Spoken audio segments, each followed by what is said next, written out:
दोस्तों KPI green energy को आज के दिन देखेंगे तो एक और बड़ा ऑर्डर मिला है। इससे पहले भी कंपनी को एक बड़ा ऑर्डर मिला था जिसके ऊपर मैंने डिटेल में वीडियो बनाया था।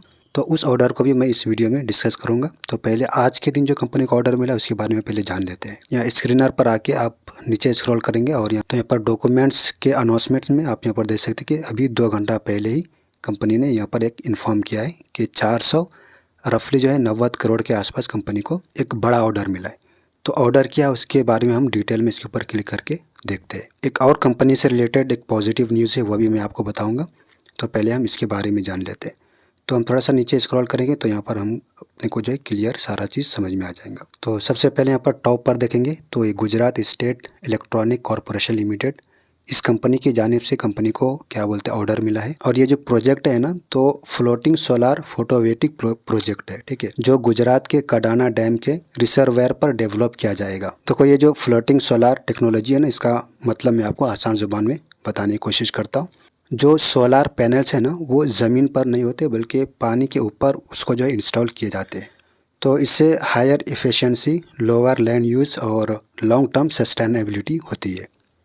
तो केपीआई ग्रीन को जो है ना इस प्रोजेक्ट में कम्प्लीटली टर्न की जिम्मेदारी दी गई है, जैसे कि डिज़ाइन करना, इंजीनियरिंग करना और प्रोक्यूरमेंट, साथ में कंस्ट्रक्शन और installation of floating solar system. इसके साथ ही देखेंगे ना तो 10 साल का कंपनी को ये मेंटेनेंस यानी कि ऑपरेशन एंड मेंटेनेंस कॉन्ट्रैक्ट भी इसमें इंक्लूड है।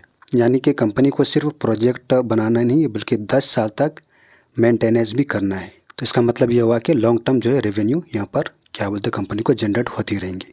और इसका जो ड्यूरेशन है ना, यानी कि इस प्रोजेक्ट को जो फिनिश करना है वो 18 महीने के अंदर करना है। और जैसे कि मैंने आपको शुरू में ही बताया कि रफली देखेंगे तो 490 करोड़ के आसपास कंपनी का ये टोटल क्या बोलते हैं ऑर्डर साइज़ है। एक चीज़ तो ये हो गया। अगर दूसरा अगर मैं आपको बताऊँ तो यहाँ पर देखेंगे, थोड़ा सा नीचे आएंगे ना, तो इस कंपनी ने जो है ना आयनॉक्स सोलार के साथ एक MOU यानी कि मेमोरेंडम ऑफ अंडरस्टैंडिंग साइन किया है, ठीक है। दोनों कंपनीज मिलकर जो है ना 2.5 गीगावाट का क्या बोलते हैं रीन्यूएबल एनर्जी कैपेसिटी डेवलप करेगी, दोनों मिल के करेगी। और ये जो प्रोजेक्ट होगा ना तो इंडिया के मल्टीपल स्टेट में होगा। तो ये भी एक काफ़ी बड़ा पॉजिटिव बात है कंपनी के लिए कि इससे जो है ना फ्यूचर पाइपलाइन स्ट्रांग होती है। इस तरह के कोलैबोरेशन करने से और मार्केट सेंटीमेंट भी इम्प्रूव होते हैं। एक बात का ख्याल रखना है कि ये सिर्फ एक क्या बोलते हैं एग्रीमेंट है, अभी एक्चुअल ऑर्डर्स जो है क्या बोलते हैं यहाँ पर कंफर्म नहीं हुआ है। दूसरी बात, अगर और थोड़ा सा नीचे आएंगे तो मैंने यहाँ पर इसके ऊपर वीडियो बनाया था कि 696 करोड़ के आसपास कंपनी को जो है ना ये जो SJVN है, ये बहुत भी बड़ी कंपनी है, तो इसकी जानिब से भी कंपनी को 14 नवंबर को एक बड़ा ऑर्डर मिला था। तो दोनों को मिलाकर देखेंगे ना तो 1100 करोड़ से भी ज़्यादा क्या बोलते अभी कंपनी के पास एक ऑर्डर बुक समझो इसी महीने के अंदर मिला है, यानी कि पिछले 20 दिन के अंदर समझो, ठीक है। इसी महीने बोले तो ये अभी दिसंबर चल रहा ना, यानी कि कंपनी को जो है ना एक 2 क्वार्टर का क्या बोलते हैं यहाँ पर काम मिल गया है। थोड़ा सा फंडामेंटल टच कर लेते हैं तो मार्केट कैप देखेंगे तो 8,506 करोड़ 60 करोड़ के आसपास है, मतलब एक स्टेबल कंपनी है। स्टॉक काफ़ी इंडस्ट्री से काफ़ी अंडर वैल्यूड है, लेकिन एक बात ये भी ध्यान में रखना है कि 45% जो है कंपनी ने प्लेज करके रखा है अपने शेयर्स को। तो एक रेड फ्लैग है ये, ठीक है, 20% से ज़्यादा नहीं होना चाहिए, जो कि 45% है।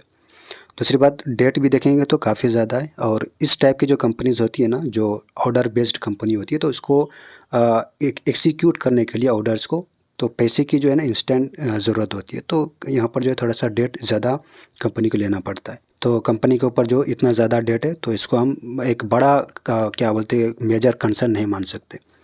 दूसरी बात, अगर इंटरप्राइज वाली देखेंगे तो ये भी यहाँ पर काफ़ी ज़्यादा है, तो इसको भी आप एक रेड फ्लैग के तौर पे ले सकते हैं। और PG रेशियो भी देखेंगे तो यहाँ पर अंडर वैल्यूड है। और इसके ये देखें ना शेयर प्राइस में काफ़ी क्या बोलते हैं गिरावट देखने को मिला है रिसेंटली। और ये जो इम्पोर्टेंट रेजिस्टेंस है ना तो इसको भी देख नहीं कर पाए। एक हिसाब से यहाँ पर देखेंगे ना शेयर ये हेड एंड शोल्डर के ऐसा पैटर्न बना था और इसके बाद यहाँ पर गिरावट हुई थी। और ये जो है ना एक स्ट्रॉन्ग क्या बोलते ये बना हुआ है सपोर्ट जोन, ठीक है। अगर यहाँ से अगर ये उठता है ना और कोई ट्रेंड लाइन को अगर ब्रेक करते हैं तो यहाँ से एक अपॉर्चुनिटी देखने को मिल सकते हैं। तो बाकी आपको अपने सेटअप के हिसाब से देखना है और कोई भी डिसीजन लेना है तो अपने रिस्क पे या फिर अपने फाइनेंशियल एडवाइज़र से कंसल्ट करने के बाद ही लेना है। वीडियो सिर्फ प्योरली एजुकेशनल और इन्फॉर्मेशनल पर्पज़ के लिए। वीडियो कैसा लगा आप नीचे कमेंट करके ज़रूर बताएं। अगर प्रोमोटर होल्डिंग में देखेंगे तो लगातार यहाँ पर क्या बोलते हैं सेलिंग हो रही है। तो ये भी एक थर्ड एक मेजर कंसर्न मान सकते। अच्छी बात यह है कि रिसेंट क्वार्टर से बराबर रहा है और एफआईआईज ने यहाँ पर थोड़ी सी अपनी स्टेक को इंक्रीज़ किया है, वहीं पर डीआईएस ने यहाँ पर सेलिंग की है। तो ठीक है, इन सारी बातों को भी आपको ध्यान में रखना है। ऑपरेटिंग कैश फ्लो देखेंगे तो पॉजिटिव है।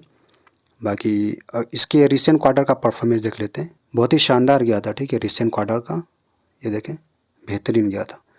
तो जिस तरह से इसके क्वार्टरली रिजल्ट्स गए थे ना, उस तरह से कंपनी को रिस्पेक्ट मिला नहीं है। तो वो रिस्पेक्ट जो है यहाँ से कंपनी को समझो मिल सकता है। अगर यहाँ से उठता है तो थोड़ा और कंसोलिडेट अगर करके अगर उठता है तो और भी बेहतर है।